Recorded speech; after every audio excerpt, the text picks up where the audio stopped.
મેકનો driver કેબિનમાં ફસાયો. ભારે જહેમત બાદ ચાલકને બહાર કાઢવામાં આવ્યો. ભરૂચના નેશનલ હાઈવે નંબર 38 પર વહેલી સવારે થયેલા અકસ્માતમાં એક ટ્રક ચાલક તેની કેબિનમાં ફસાઈ ગયો હતો, જેને ભરૂચ પાલિકાના લશ્કરોએ 1 કલાકની ભારે જહેમત બાદ બહાર કાઢી સિવિલ હોસ્પિટલમાં સારવાર હેઠળ ખસેડાયો હતો. આ મામલે સી ડિવિઝન પોલીસે કાર્યવાહી હાથ ધરી છે.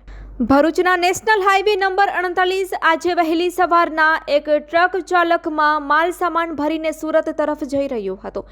તે ભરૂચની પટેલવાડીની સામે આવેલા બ્રિજ પરથી પહોંચતા પોતાના સ્ટેરિંગ પરનો કાબુ ગુમાવતા આગળ ચાલતા અન્ય કોઈ અજાણ્યા વાહન સાથે ધડાકાભેર અથાડી દેતા અકસ્માત સર્જાયો હતો.